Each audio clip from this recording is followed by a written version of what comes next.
I know.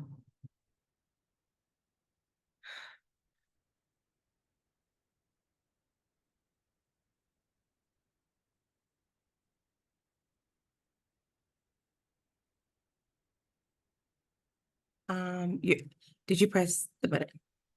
Oh, I'm gonna hang up. Hello, can you hear me? If you could just unmute for me, that would be awesome. My apologies. Yes, I can hear you. That's all right. Okay. So how are you today, Becky? I am doing very well. How Very about good. How are your little kindergartners? they are doing great. They are just, you know, you have your one or two trouble spots, but for the most part, they're doing great. They're really excited. They're enjoying this unit, so that has been fun. Very good. Okay. Trouble spots. Tell me about one. Ooh, trouble spots. Okay. So the unit we've been working on recently has been on estimating with addition. And the trouble spot that I'm noticing is, estimating is where we're trying to get the kids to get to a ballpark number before they do actual calculations. Um, but I've noticed that the kids treat estimation the same as actual calculating. So when they see numbers in the problem, they just kind of want to do something with them. So they add when they're asked to estimate. So it's a little bit, and estimating is tricky even for, older kids. So I understand why it's tricky with kindergartners as well, because they're very concrete. So, they see two numbers in a problem, they want to do something with it, which usually involves counting everything they see. Yes. Yeah, yeah, yeah. And so trying to help them to get past that's a trouble spot. I see. Um, Perfect. So let's just say, so my apologies. Just kind of lost my train of thought here. So I see here you have a lesson plan where you're gonna elaborate more on that estimation. As I look through, you're going to do a 3-act task. Is there a particular reason you selected to watch that video about Humpty Dumpty? Yes. So there's two things I've been using. One is numberless word problems, but the 3-act task in particular is because no there's no word problem set up necessarily. It is just a short video, and the kids are given a scenario. So they are shown a picture. They're asked to look at that picture for, I think it is not longer than 30 seconds. And then the follow-up step is questioning strategies in terms of getting them to think about what they noticed in the picture or the video that was given, what they think might happen, so it's kind of getting them to be more predictive and think about multiple possible solutions to a math problem, as opposed to just, I see numbers, let me automatically add because that's what the teacher was teaching us. So let me automatically subtract because that's the unit we're in right now. So those 3-act tasks try to have them pull as much as possible from their background knowledge. It gets them to try to think critically about what could be happening so that they can develop a kind of um, a cachet of Mhm. potential ways to solve a problem that they can then narrow down to come to a solution that is reasonable and works in the situation that they're given, as opposed to just thinking, well, my teacher has been teaching addition, so Mhm. the solution to this problem must be addition. Absolutely.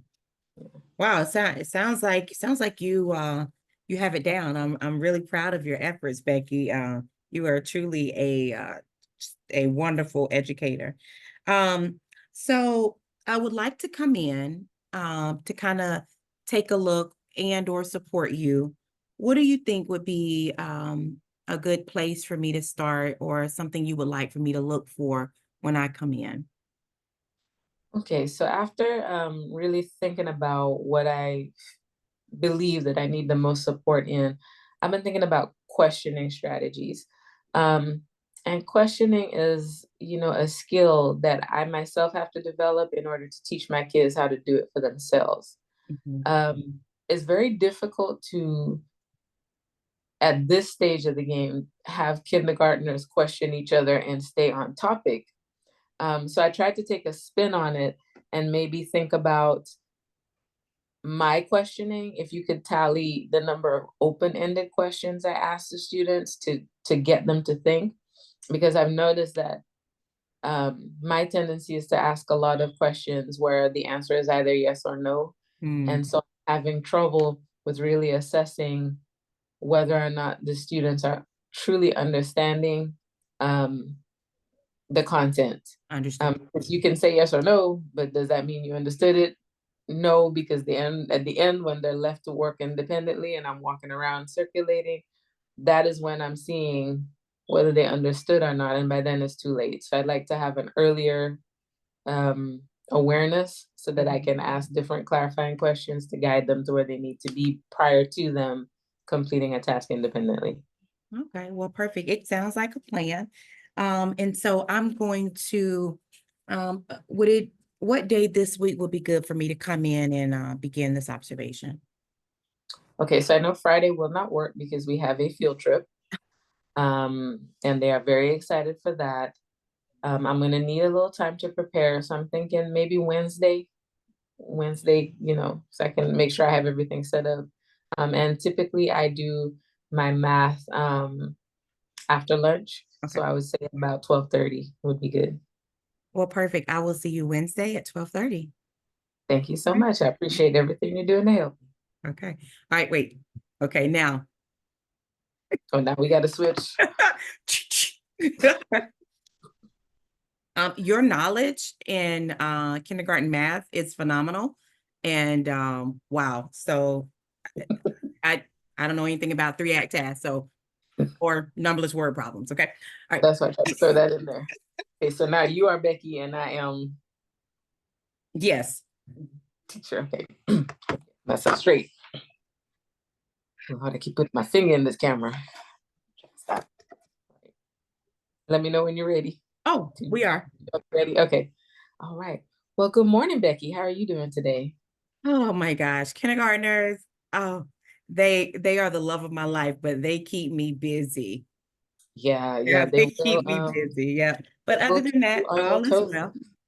That's good. That's good. So, before I begin, I do like to do sort of like a temperature check in terms of how you are feeling today. So, if you don't mind sharing a little bit, what would you say the weather is like in your head in this moment?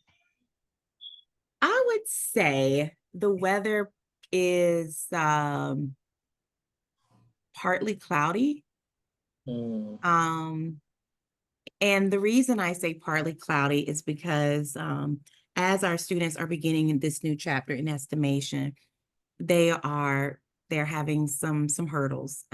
And so we're having to kind of work through those. Yeah. okay. Do you have like maybe an example of a hurdle with estimation? Um, so the other day we were counting beads, and as we were counting the beads, so we were trying to group them in groups of 10. I'm saying the right thing because I don't. Okay. And so I gave them just a little container of beans, and we were talking about like estimation, like let's just estimate, let's take a guess. An estimation is a guess. So let's take a guess of how many beads you think are in here. And like we had, so I have a, let me show you. Sorry, I'm a visual learner. So here I have some almonds in my hand, and you can see my almonds. Um, Here are my almonds. And so trying to have the students to estimate, well, Becky has 10 almonds. A lot of the students were wanting to actually physically count those almonds instead of saying, well, it looks like you may have 7 because you have more than 5, but not quite 10. Understood. And that is a tricky strategy. I do like what you tried to do because trying to give them that visual of 10 almonds is a good start.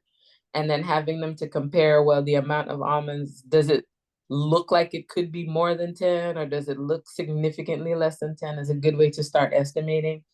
So you're on the right track with it, Wow. but pat yourself on the back because that is a pretty hard skill to master. And so it's going to require some repetition until they get that visual of what 10 looks like to them. But so I would not, I understand the partly cloudy, but believe me, you are much further along than you think. So as we're preparing to do this coaching cycle together, I know we had met last week and you had asked for a little bit more time to kind of narrow down what you want to focus in on.